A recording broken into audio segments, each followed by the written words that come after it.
You claim to be the man of 1,000 holds, but I counted, and you know about 60, but I know 1,004, and I wrote them all down. Here we go.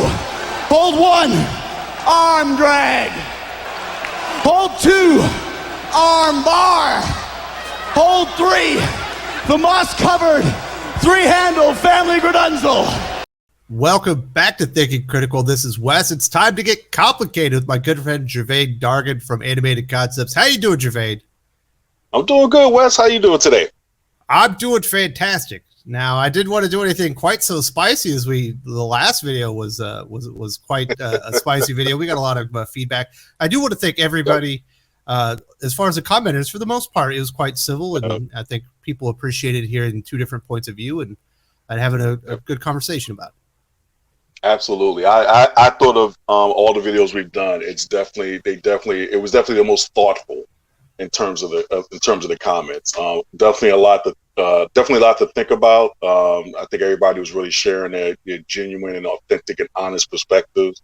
And I think everybody, us included, learned a lot from that conversation. So I think it was very successful in terms of what we try to do with the show. So very happy with it at the end of the day. Yep. Absolutely. We didn't get canceled yet. So there you go. That's always a plus. There you go. Now, we probably can't get canceled for this one. If people have watched, and maybe they've seen us on the Aficionados and other places, they likely know that you and I are both fans of the Squared Circle. That professional wrestling. That's right. No shame in my game about that one. For me, it started, I believe this is exactly this. Obviously I was like 7 years old. I'm 43 now. Things might have gotten a little hazy, but when I was a kid, my grandpa put something on. There was a fat man who had a broken leg and some crutches. He was walking, and they were recording. They were trying to talk to him. The next thing I knew, 4 guys jumped on him. They threw him on the head of the hood of a car. They took his own crutch and were beating his broken leg with it.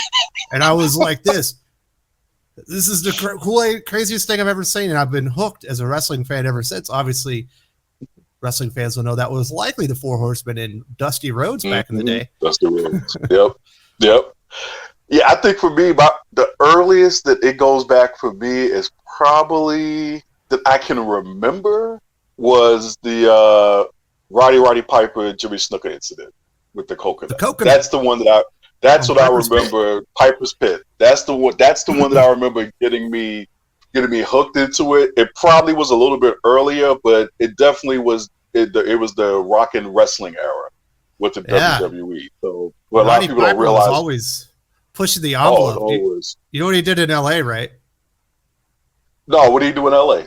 So he was always feuding with the Guerreros out there because he was kind of trained in that area. He was always feuding with the Guerreros, and I guess he had done something, maybe with the Mexican flag, national flag or something, and it came out with his bagpipe, and he wanted to apologize to the Guerrero family and all the Mexican Americans in attendance. So he said he was going to play the Mexican national anthem on his bagpipes, and he started playing La Cucaracha on his bagpipes. You couldn't do that anymore. That would get you canceled from wrestling. I don't think we can laugh at it anymore. Oh yeah, I didn't laugh. But wrestling's always pushed the envelopes and stuff like that. It's a little bit more tame nowadays, but I think the apex, at least the first big time in our lifetimes where it really peaked was the rock and wrestling, Hulk Hogan, Roddy Piper kind of era. Then we had the Attitude Era, where basically WCW, once it was bought by Ted Turner, they threw a bunch of money behind it. They put it on prime time viewing slot, the exact opposite of the WWF at the time's programming, Raw. We had WCW Nitro. The first night, I think Lex Luger came over after he performed for the WWF the day before, really set the tone with what they were going to do. We end up seeing Scott Hall, Kevin Nash, The Outsider, Who's the Third Man? I think at Bash at the Beach, Hulk Hogan comes out, turns his back to the greatest heel turn of all times. Just set WCW in the stratosphere. They left WWF behind, and then they had to really improve themselves to catch up. We got the rise of Stone Cold. The Rock became an international superstar. I guess Triple H to a certain degree, and WWF really, instead of being kids entertainment, became a kind of cutting edge adult entertainment. No, absolutely. And actually, it's funny because so I got indoctrinated during the rock and wrestling era. Then I got very disenchanted with it because I actually was a big time mark when it came to wrestling. So I was one of those who was absolutely convinced it was real. And so they did a special. I think it was probably John Stossel because he just don't know when to stop. He did a special in 2020 with the Max Wrestler where they basically, this guy was giving away all the secrets of wrestling. That's where he learned it was fake. So actually, my brothers and sister, we spent all this time now practicing wrestling because like faking the moves. But I got really disenchanted with it and walked away from it from a bit. So I didn't get back into wrestling again until basically WrestleMania. I think it was 15. I think that was the second Austin Rock matchup. And it was also because two other things were actually WCW related because my brothers were telling me that they were sitting there one day on a Saturday just flipping channels, and they came across the scene, this episode where this dude who looked like the Crow, and at that time the Giant were in the middle of the ring like fighting 15 guys off. They're like, yo, what is this? And that's when they started getting into wrestling. Yeah, Sting. And then I saw a poster, like a bunch of posters downtown. Basically it was the NWO, WCW, the NWO. And I'm like, yo, what's going on with that? So I got back into wrestling with WrestleMania 15. I became a fan of DX just as DX ended. D-Generation X ended. So it was kind of funny. It kind of mimics like kind of like when you're in comics, and if you come across something in comics that you really like, you go, oh man, I really like this artist or this writer or the story of this character. Then you go and get all the back issues to go get caught up. It was the same thing with wrestling. I ended up getting all these DVDs and VHS and just watching the shows on TV just to get caught up. So I came like probably right in the middle. Yeah, right in the middle. I don't know how far that was into the Attitude Era, but it felt like it was in the middle of the Attitude Era. And because I think it was a couple of years before whatever the next era kind of was. What was it? Ruthless Aggression. Ruthless Aggression. John Cena with John Cena. For me, it's more the Brock Lesnar era, but that's what they want to call Ruthless Aggression. They can call that all they want. But I was there at least for the beginning of Brock Lesnar, who I'm a huge fan of. I know he has a mixed. So WCW and the NWO raised the bar in WWF, now WWE, had to raise their game. And at the time, I believe on a Monday night, 10 million people were watching wrestling. Nowadays, Monday Night War. They're lucky to get like 1.5 million for Raw. It's been trending downwards for years after year after year. And I wonder, are we getting to a point where WWF finally has competition again because they end up WCW? Once Turner got bought out for his business, they didn't want to do wrestling anymore, and WWF essentially bought WCW, and it died. They had no competition, and they just didn't have to be good anymore. But now we have AEW there, and they're in some cases, in certain demographics, they're challenging Raw, even though they're on Wednesday, in numbers wise, and they've only been around for a couple of years. Is it time where AEW, now with the recent signings of like CM Punk, Adam Cole, Bryan Danielson, and maybe we'll see Bray Wyatt come in as well. But some of these bigger stars with their homegrown stars, are they going to be able to push WWE to finally make themselves better and try to compete and put on good wrestling again? That's a real good question. And if I was actually being diligent for this episode, I would have listened to Jim Cornette, because I think I think he's usually on it's not Busted Open, which is no, it might have been Billy Ray. It might have been Billy Ray. What's his name? Bubba Ray Dudley. That's how most people know him. Bubba Ray Dudley's podcast. But I think Cornette goes into why AEW is not really competition. But I think that, first of all, unlike Todd McFarlane, I do think competition is good. I think it does keep whoever the market leader is from being complacent. And basically, like you said, it keeps them on their toes. And I think with AEW, I think until they start to threaten the WWE more in terms of, for lack of probably more in terms of merchandise as opposed to ratings, then I think WWE will start to pay attention to them. I just don't know if they're threatening them enough in ratings right now, because I don't think they have a program. Now, they seem to run them off in terms of NXT. They've paid attention. Okay. Here or there. They counter programmed. Obviously, they moved NXT from WWE Network. They stretched it out to 2 hours. They put it on head to head. That did not work out very well. And they ended up having to move it after about a year and a half. But we do know that AEW's last pay-per-view was the most bought wrestling pay-per-view that was not WWE in the last 20 years, essentially since WCW went out. And their pay-per-view numbers have gotten progressively higher. The baseline of their viewership on Wednesday Night Dynamite has gotten progressively better. We know that they did bring Roman Reigns, their top draw, the big star on Fox, the big network. They put him over on Monday for a couple of segments, including the main event. A couple weeks back when AEW were doing their big show out at Arthur Ashe Stadium, where they had Bryan Danielson versus who was it? Kenny Omega in the main, or essentially the first match, but it was the main event. That was fantastic. But I think they were embarrassed because the week before they had lost in some of those key demographics, and they didn't win by much. So they kind of threw Roman over there to make sure that they didn't lose that day too. Yeah, it's. I mean, I get what you're saying. Like, I mean, definitely, I agree with you. Yeah, you're right. It's like when AEW Dynamite came out, they definitely made sure to put NXT there, and it for all intents and purposes didn't work. It's like AEW held its crown, and they're doing well. Look, I mean, I watch AEW. I especially like watching AEW after dark, and I think it's a good product. And I think, I guess my big thing always is that I don't see right now where AEW has. Trying to think of this, I don't see where their edge is right now on a WWE. And I guess that's the problem for me, because what I do like what they're doing is I like that they're touring, because there was another promotion that I was a huge fan of, and I just thought they would have, even if they hadn't threatened the WWE, I think they just could have done well, and that was Lucha Underground. Where I thought like everything about it, from the presentation in terms of the story, I mean the logo, the fact that they were basically feeding from AAA, which is I don't know the name of the whole promotion, but it's a long running promotion down in Mexico. It is the WWE. Robert Rodriguez was behind it. He was like the producer. Yeah, Robert Rodriguez was behind it. They had the the channel and everything. They had the distribution, and apparently one of the biggest mistakes that people who are connected to promotions say that they made was that they didn't get the touring, that they didn't tour. They only did a couple special shows in I think San Antonio.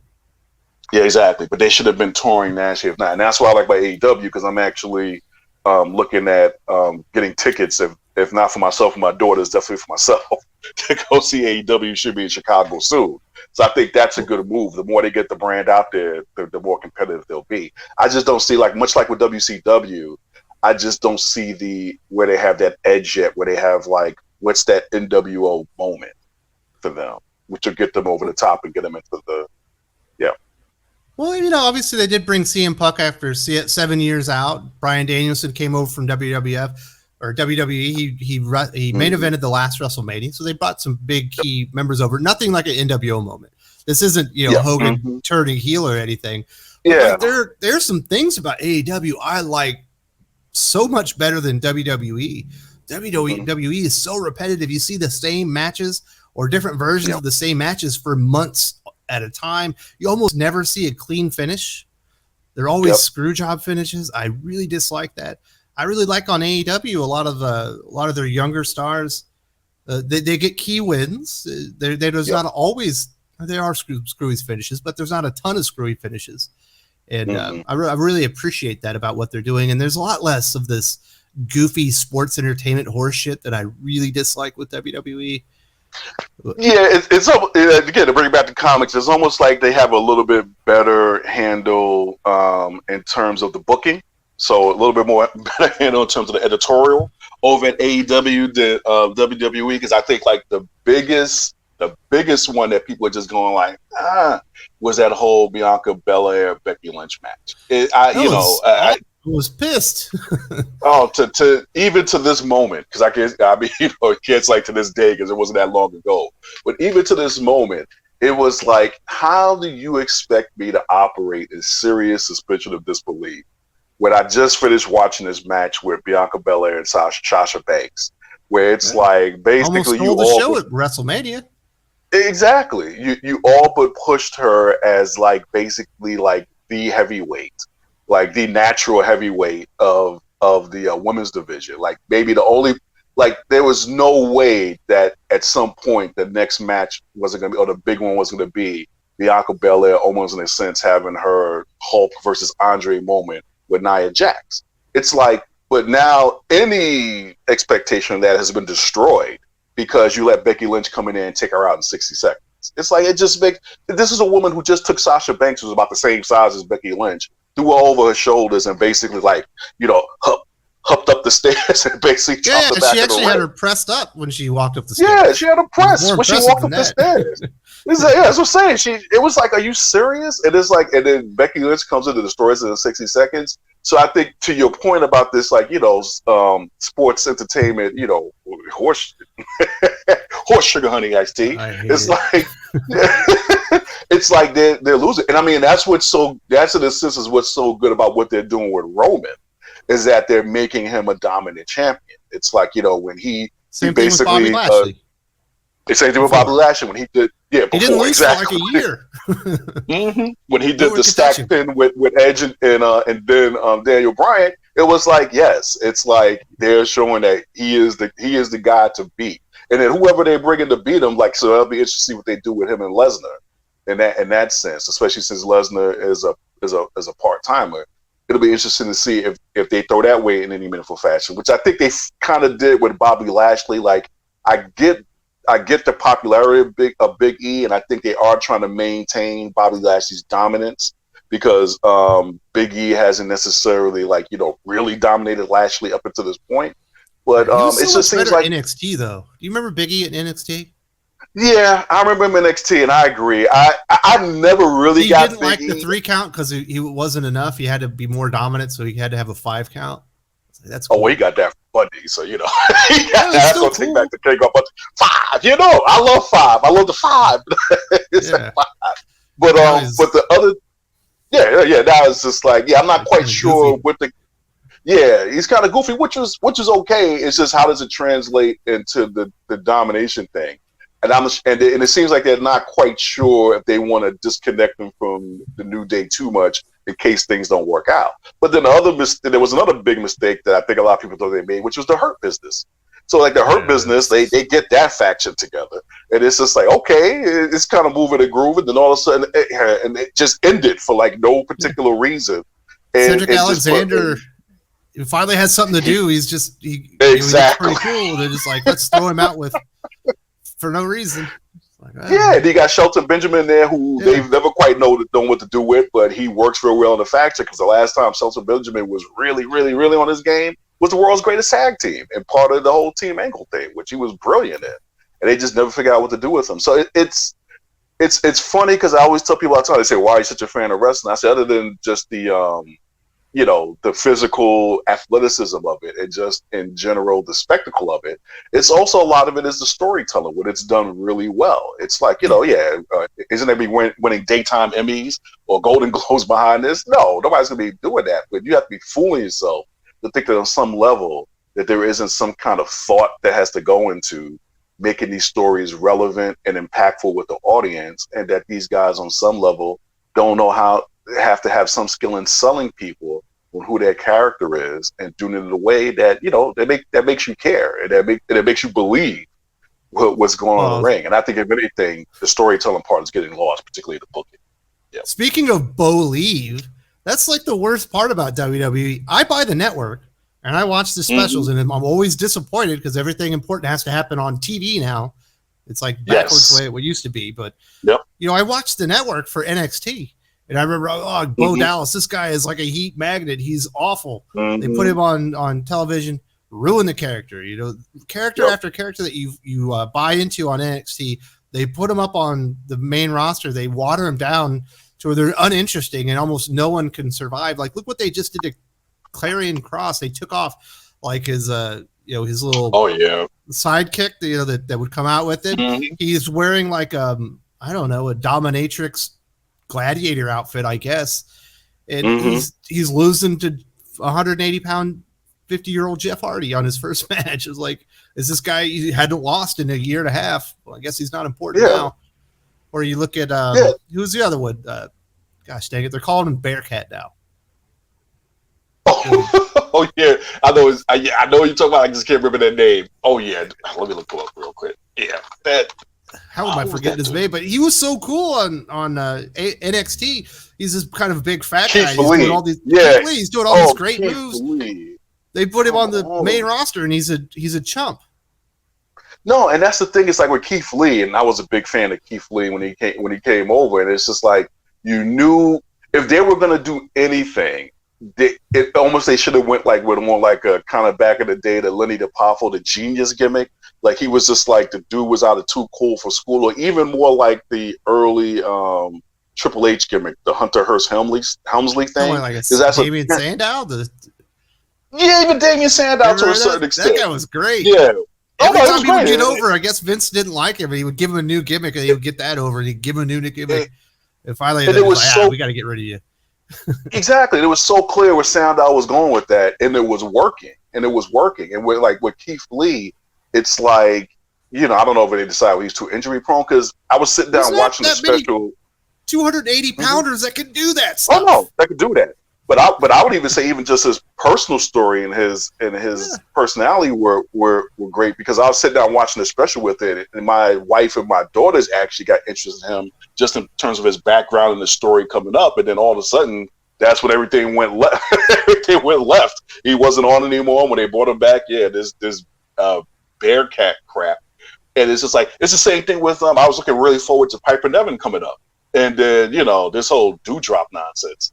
It's just like because she's she's not an extremely fit woman, so I guess Vince McMahon thinks that's funny. So her whole gimmick has to be that she's fat, and everyone like makes fun of her.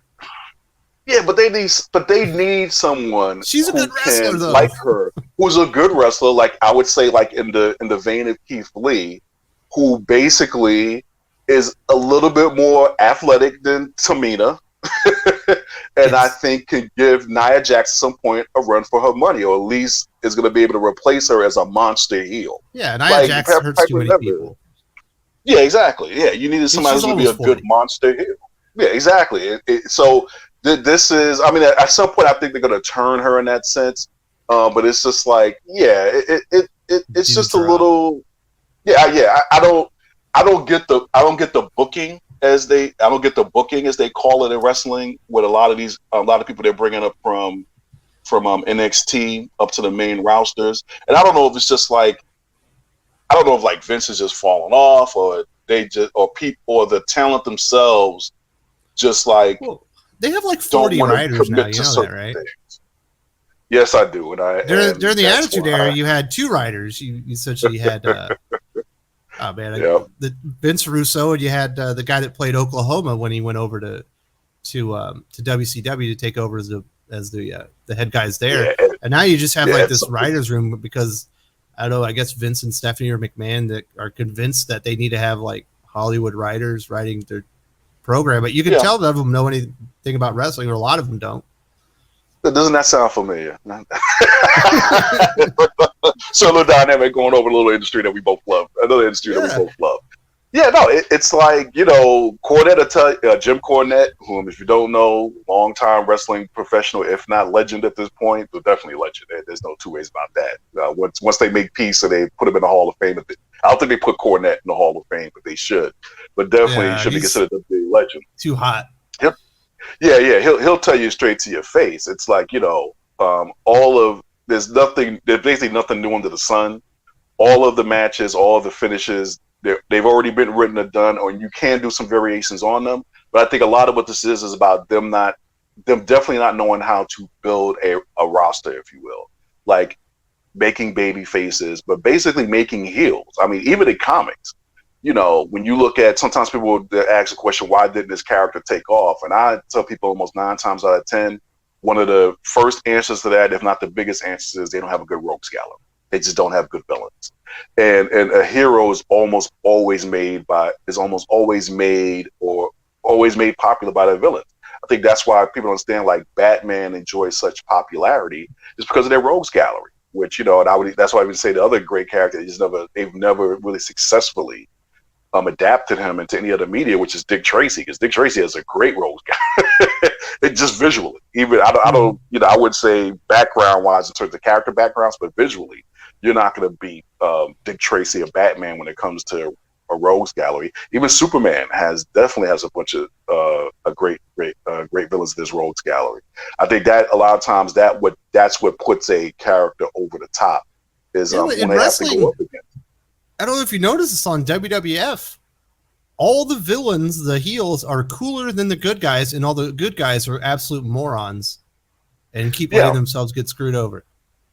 Yeah, because at this point, and part of that sometimes gets attributed to the fan base, because, you know, this whole thing of like nobody wants like the old black and white good guy stuff anymore, and I'm not 1,000% convinced about that. I just think that they just want MJF's doing on AEW. That guy's despicable. Yeah, Cheer him. I mean, his mom wouldn't like, cheer him. He's awful. Exactly. You want guys that you want guys that you can hate, that you can love to hate, but you also want guys that you can cheer for against all odds. And I think they don't know how to handle the underdog thing right.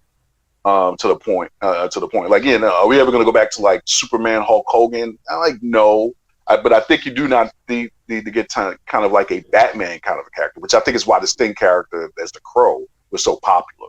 I think that was a good iteration of the baby face for like a more reality TV style era that was like basically the Attitude Era and the Monday Night Wars.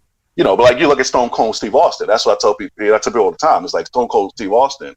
Yeah, is he essentially a heel character? Yes, but what got him over? It was that match with Bret Hart, that the I Quit match. It was a submission match, or whatever they called it. I don't think it was I Quit, but submission match.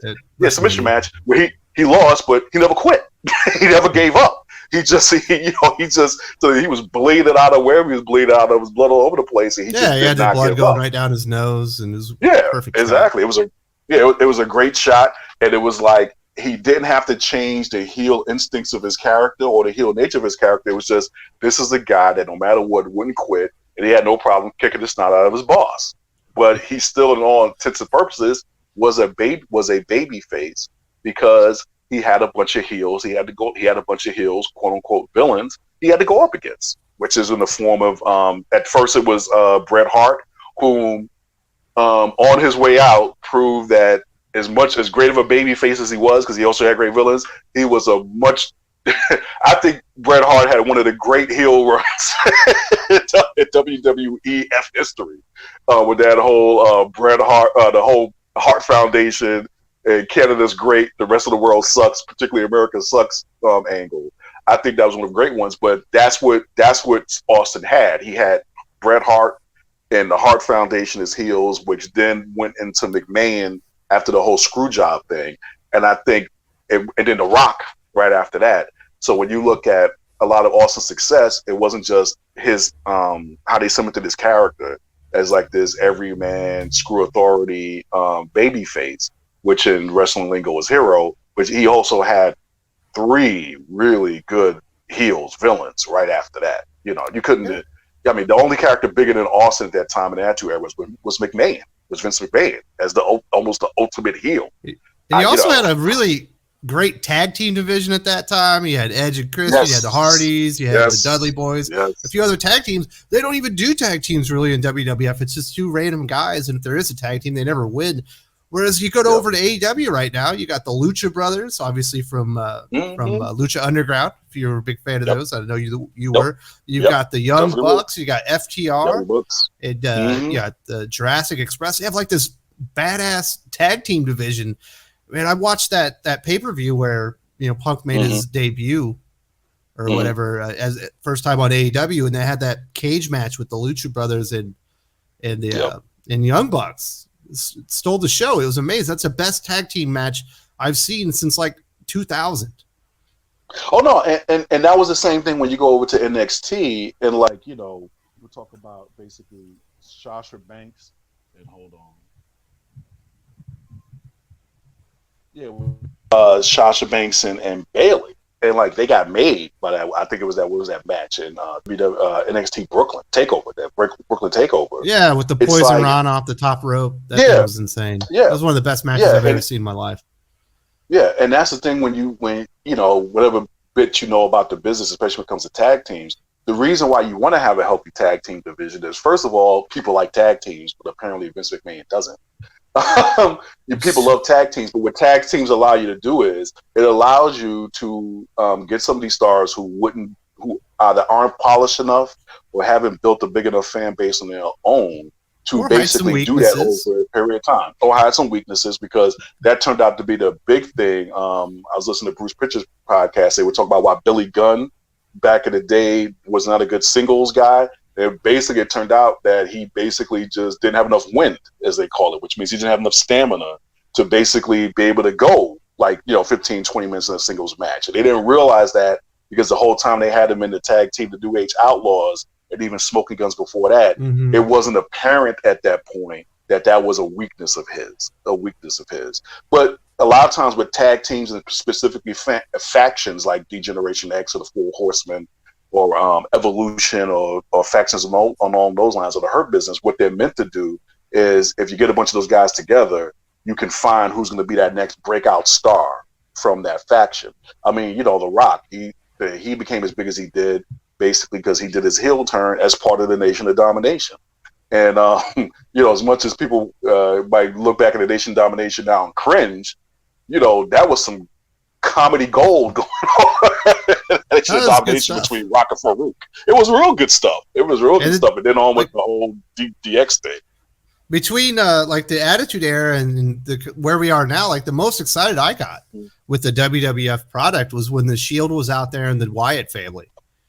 Because the Shield were taking everybody out. I love the Wyatt family, all the weird stuff that they were doing. I remember the first time they got into a ring together and they were standing off, the entire audience was on their feet, losing their minds. They finally had a couple of matches on the network. They were phenomenal. And with the Shield, with the Shield, you finally got 3 breakout stars with those guys. I would say the evolution of Roman Reigns is not complete because he just went heel, and he's doing a fantastic job as a heel.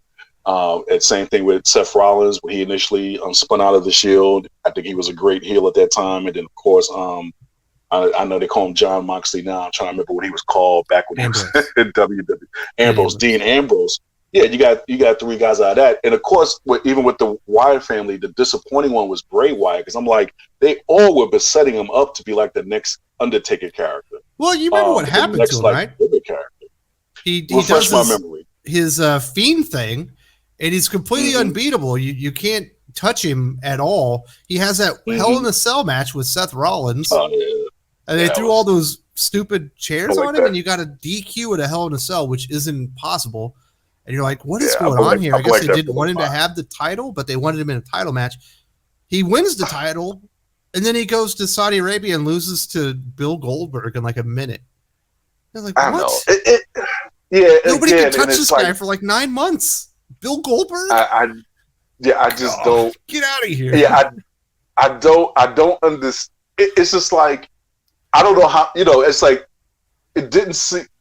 It's I can't tell if it's just a lot of backstage politics that are basically impacting the creative product, because you were 1,000% correct. Even when he was doing his Bray Wyatt thing, I was like, okay, this guy is going to be the next Undertaker character. I don't know how they're going to, it made sense for them to have Brock Lesnar, who I think it made sense in terms of canon, if you will, in wrestling, to have been the one to take out Undertaker because of the runs they had with Undertaker. And he was when he was doing Big Evil, they made it clear that Brock Lesnar could definitely threaten, if not take out Undertaker. But in terms of whoever would be that natural heir to it, because Bray Wyatt had kind of that Mankind Undertaker vibe going with him. So clearly he could have taken that spot, and especially once they did The Fiend, and everybody bought into it. I mean, everybody bought into it. Just run with it for a year. Yeah, exactly. Just run with it. I was just like, yo, I can see. I ride with this dude for at least 2 or 3 years, and then once he gets into that Kane Undertaker spot, just go with it, man. But they deep six that. Yeah, like you said, Goldberg. And look, I like Bill Goldberg. Don't get me wrong, but we all know what when he was a WCW. No, No, like I said, it's like some success you can't deny. I get it. It's like really what Bill Goldberg is. He should have never talked, and basically he should have never lost. And but you if you watch stuff, they talk about Bill Goldberg. What happened with him was that at some point they were trying to build like a heel machine for him back in the day, and because of what he did, some stupid move where he punched the glass out of the car window out. Yes. So he messed up his hand, and that derailed those things. But the idea was that if they were going to build Goldberg up, they knew what they needed to do. They had to give him a really good rogues gallery to go moving forward. I just think the way they went about doing it just destroyed him at the same time. The way he lost that title to Kevin Nash, the cattle prod. Exactly. It was stupid. It was ridiculous. Just like I could see how they thought it made sense, but it was just too much. It just didn't make sense. If you're trying to keep a character almost like a Superman / Juggernaut, he's supposed to be able to shrug that off, especially after you saw him go up against what used to be Raven. I forget what they call Raven's faction. But when you watch that match, he's like basically, the flock, Raven's flock, and he's like taking out all 6 or 7 of them, and that big dude comes like stomping into the ring, and he basically spears the crap out of him, and then all but throw the fans throw Raven back in, and he jackhammers him. Exactly. But the fact is, he took 7 guys on and beat them. So now for these guys to come along and basically just destroy him handily, it's like, you want to break a babyface down so they have something to overcome, but not to that extent. Not to the extent they did with Goldberg in that match. So it's a lot of the guys these days. So my biggest disappointment is what happened to NXT these last 3 weeks. It's gone to absolute crap. Lord. I'm going to get rid of the WWE Network. We were going to start a wrestling podcast on the channel. I've been wanting to do it for a while. I've gotten kind of the people we were going to do it together with. But I watch AEW and I like that. And I liked NXT, but NXT's gone to crap now. There's nothing really to watch there. They have one of the dumbest names I've ever heard in my life, like Braun Breaker. Rick Steiner Jr., man. Rex Steiner, I think that was his first name. Those two are cool names. Braun Breaker is ridiculously stupid. It sounds fake. It's like you have like these two weird ladies in a tag team. They have porno names like Gigi Dolan and JCJ. Is that toxic? What's it? Toxic something?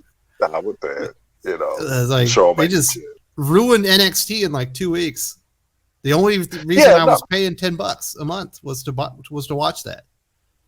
Oh yeah, no, it is like it's almost getting back to that era right before we had the Attitude Era, or actually even before the New Generation, where it was just like Dr. Ivan Yankovic and that kind of stuff. Yeah, it's like they're trying to go back to and TL Hopper and all that. The woke guy. And it's like you're going back to the team. Yeah, you're going back to the gimmick age, but not in a good way. It was like, because I love Irwin R. Shyster. I'm gonna love Irwin R. Shyster to the day I die. Buddy Incorporated. But that's what I'm saying. But there's like that was different than like almost what immediately followed it, where it was just like, they just lose. I don't know if they just get lazy. They just get complacent. When Doink the Clown became a big thing is when I stopped watching wrestling the first time.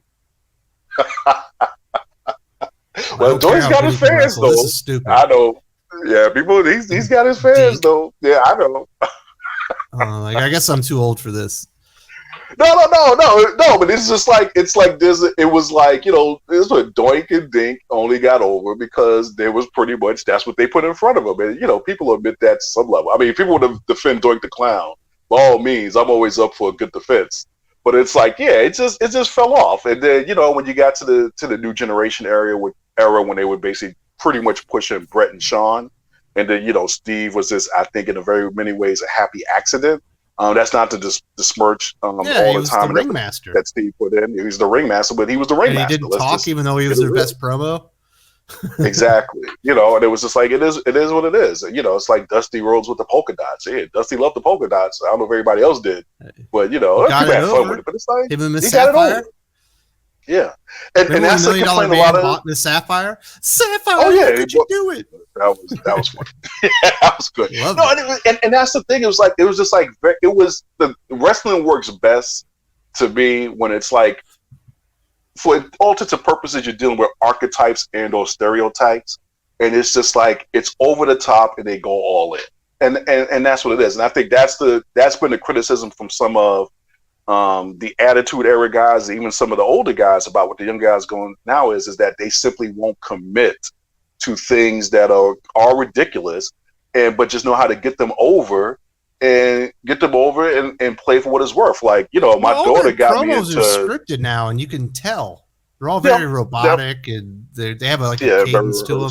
They don't feel natural. Like when Stone Cold was talking crap, it felt like that was Stone Cold talking crap. When The Rock was talking crap, or even when he comes back, like you could maybe they told him what he needed to get in there, but he was just saying what he wants to. Yeah, well, if you go over to John Moxley, but WWE, everything's just terrible. Yeah, well, they would just lead them. And so they would say, look, this is what you got to do. But these guys have enough experience to know where to go. And I think part of it is that they're traveling. Yeah. Yeah, I think most of the modern guys are almost afraid to be healed. But if you look at a lot of the great babyface stories, they found their characters when they were healed. I mean, that's why Roman Reigns is basically having such a great run, because it's like he's just basically being a jerk. Heyman. I think Paul Heyman's doing all of his scripting for him. Yeah, that's it too. But I think what Roman Reigns tapped into though as a character, which is the thing that I think the fans kind of hated, was kind of like that Cena thing. But I think what Reigns represents is entitlement. I think that's what it is. I think that's what the core of his character is. Like, I'm the head of the table. I'm always supposed to be this. This is mine. And I think, look, Heyman doesn't hurt. Heyman was great when Lesnar came along. Lesnar has never been good on the mic. He just has it. I don't look at Lesnar for his mic skills, promo skills. I look at Lesnar because he's just supposed to be dominant. The thing with Cena is he's like a lifelong wrestling fan, and you could tell that he was like, you could tell he had a burning desire for wrestling. If you've heard Roman Reigns speak, like when he's not being Roman Reigns or whatever, talking about the business, he doesn't want to be a wrestler. He wants to be a professional football player. He went to, I think, Miami. No, he was like Georgia Tech. I think he went to Georgia Tech where he's a defensive tackle. He went and played at the CFL, and then, it didn't work out for him. And, obviously he's cousins of The Rock. His whole family's been wrestlers, and they had a ring, and he decided to go in the family business. He doesn't want to be a wrestler. So that's why when he was a babyface, it didn't resonate, because you could tell this dude does not want to be here. But as a heel, as somebody who thinks he's better than everyone else, exactly. It's his personality. It fits him. It's just like I'm entitled to this. It doesn't matter whether I'm good at it or not, or whether I like it or not. It's like, to me, that's the thing, is that's why I like the head of the table gimmick, because it plays into that. It plays into this is the family business, and it doesn't matter whether I'm any good at it or I like it. This is my family business. We dominate this business in a real way, and I'm taking this spot because right now none of you can beat me. And I still was waiting for the Samoan Dynasty gimmick, not this bloodline thing. I don't care about the stupid bloodline, whatever they call themselves, the bloodline. No, it's the Samoan Dynasty. They get Nia Jackson there. They bring The Rock back every once in a while. They got the Usos. Any of the Wild Samoans alive. They just come around, smack people around. They got another cousin that's in NXT. He should be debuting pretty soon, actually. Okay, yeah, exactly. I mean, that's the to me that's the next evolution. I can't remember his name now. Yeah, and then they even throw Samoa Joe in there, even though he's not related. It doesn't matter. He's Samoan. Ming's son is in Japan right now. He's like 6'10". He's one of the cousins, I believe. Yeah. No, exactly. I was like, just rub it at everybody's faces. It's just like, you have to kind of treat them like, I don't know who's who's the most hated rich family right now, but people want to tax the rich or hate the rich or whatever it is. And right now the Samoans are in a sense that whole legacy kind of a thing where it's like, our family's been doing this for X amount of years. They pretty much, if they don't run it, they're a significant part of wrestling history and the industry. They run people's faces in it. So that to me is what makes the Roman character work at this point. Now can he translate that around him? That's the problem, Gervais. It's a one-man show on Smackdown. Yeah. No. Like I said, when people look at Lesnar's run, it's like, no, you don't remember any memorable promo from Brock Lesnar? You don't, because there wasn't one. And I was a huge Brock Lesnar fan. That was not the point. The point of Brock Lesnar is who can beat him. With the exception of You got 2 hours. Roman Reigns can only do so much on SmackDown. They need to do more exciting stuff around him. That's why I prefer AEW. You get over there, you get a pretty jam-packed 2-hour program, and they're putting a lot of people over. On WWE, it's like, well, on SmackDown you got on Roman Reigns, and on Raw you had the Hurt Business, who are no longer, and that definitely took away from the act there. But lately you've had who is it? Matt Riddle and Randy Orton. Randy Orton. Okay, bro. That's it. No, but let me ask you this then. What's up? But what do you think AEW is doing different than what WWE is doing right now? They're not doing 50-50 booking. When you look at the records, which are like dudes win a lot. They don't lose very often. It makes them feel special. If you go over to WWE, who's winning? It's Roman Reigns, Bobby Lashley. Even before that, like fucking Big E wasn't winning before he won that title. He was on the pre-show. Yeah, and that's what didn't make sense with me about the whole Big E thing. I think they rushed it. I'm not sure why they rushed it. I'm sure there's because AEW's ratings were going up. They needed to promise something was going to happen on that show because they were having that Grand Slam thing. Well, this is not looking good then, because that's feeling like the latter days of WCW. Well, they started giving away pay-per-view matches on TV. Yeah, because I agree with you. Well, when Big E won it from Lashley, I was like, oh, this feels familiar. It's not a good familiar. It's like, what is the point of this? I think, man, I can't remember the numbers, but it's astronomical what Raw or what USA are paying for Raw is like 10 times more than what TNT is paying for AEW, and they're getting essentially the same numbers, except AEW sometimes outperforms Raw in the younger men demographic, which is the key one for advertisers. Yeah, and I think that's more driven. Let's put it that way. Yeah, but I think it's more. I don't know. It feels like it's more driven by WWE's brand awareness than it is by the ratings. AEW's around for 2 years now. WWF, WWE. It's been around for decades. It's established. It is the brand. Yeah, it is the brand. Yeah, that's why they're paying for it. So if you're going to be in the game with that, with wrestling at all, then that's why you're paying for that money. You're paying for the reputation, not necessarily whether or not they're the right product right now, which they are. So that's why I said for me, AEW, I think once they start to develop their ground game in terms of the licensing and the merchandising and the touring takes off, then I think they'll be more of a credible threat. And look, and I'm not saying that WWE doesn't see them as a credible threat.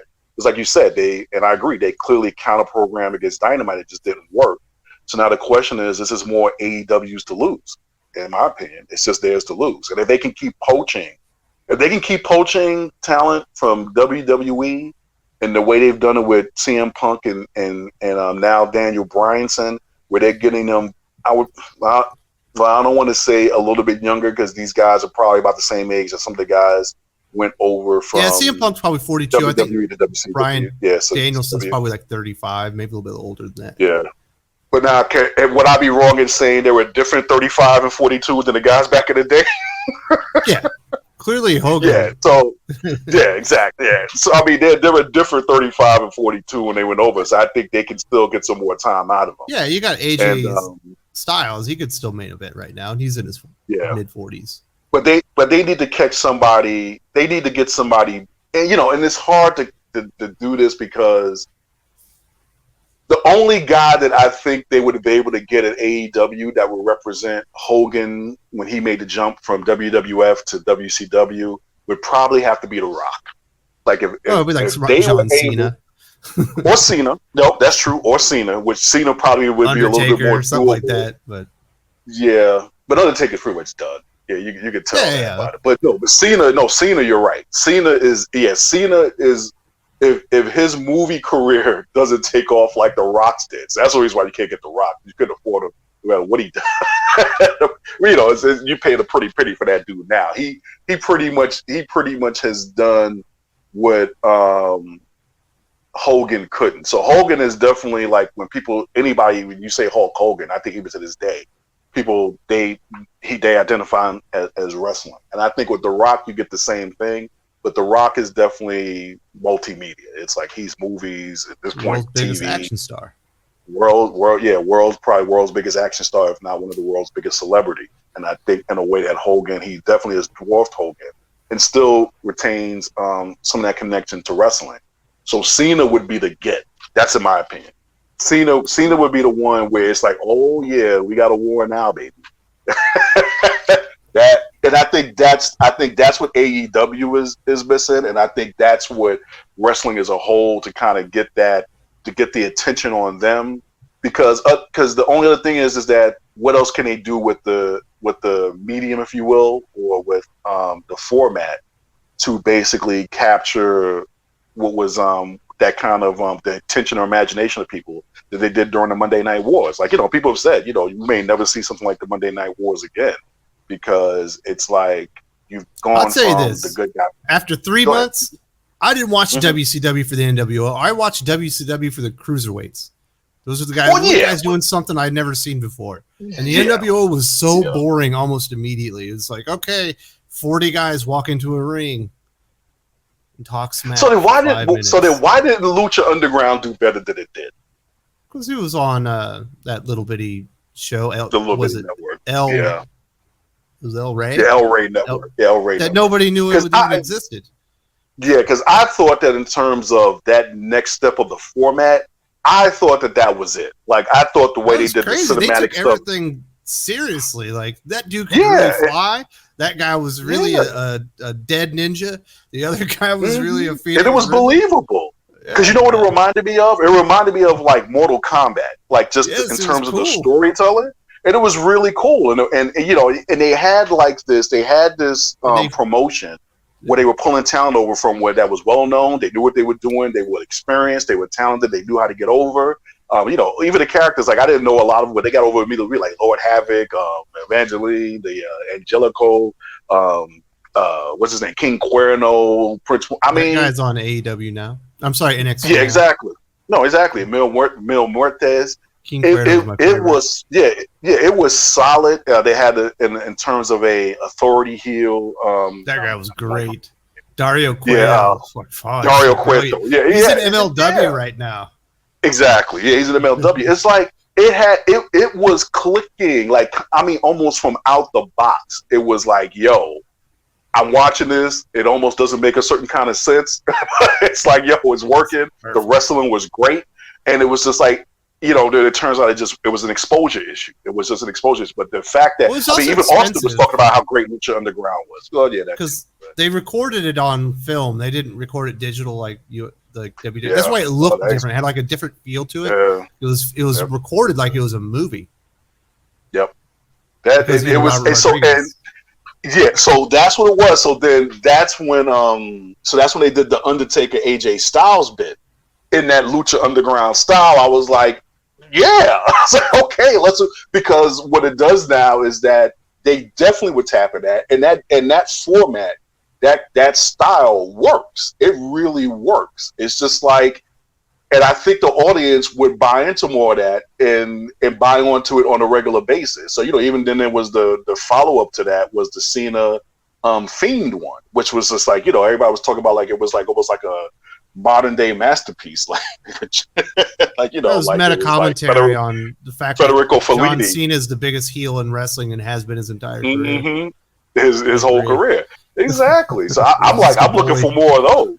But that to me, that was like, I don't know if they were consciously doing it or not, but I was like, yeah, that was that Lucha Underground spirit. Yeah, do more of that. It's just pepper it in with the athletic competition stuff, because there always has been this kind of, what's great about wrestling is this thing of like athletic competition mixed with just like over the top personalities, even to the point where it starts getting supernatural. And I think that's okay, because it's basically fiction and it's entertainment and people know it's not real. So as long as it's believable, fine. And and I know there are guys in the industry who despise that kind of stuff. Jim Cornette probably being one of them.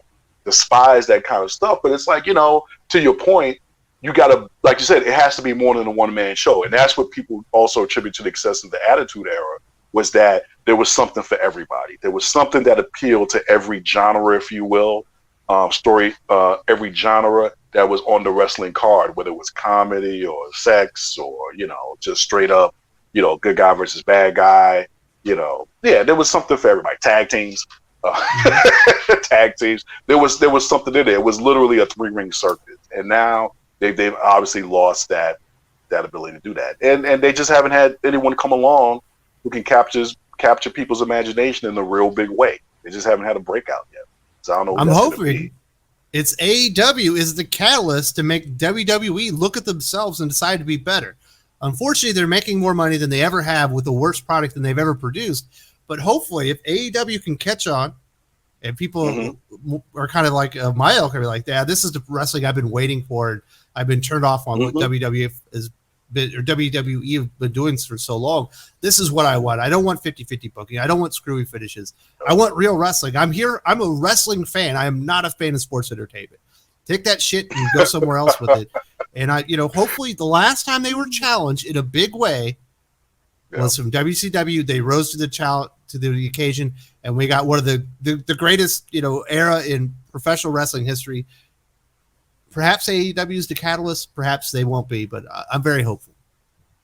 Well, I'll say with AEW, because if you do want to draw a parallel between that and WCW and the WWE thing, what I think people have to remember is that with the WCW, they had hands. They had guys who they were an established brand themselves. Yeah, they were established brands themselves, but they even at 45 or even 50 in some cases, those guys, when they did it right, they knew how to tell a story. So there's a big difference between having we'll see. I mean, I think CM Punk will start to show if that group of wrestlers, that era of wrestlers, could push the needle and move the needle like, say, a Randy Savage could. We'll see. We'll see. I think that's the big thing. But they need. I say AEW. Other than just if they start touring and just start building the brand up over time, it's going to be slower. But they need to get Cena.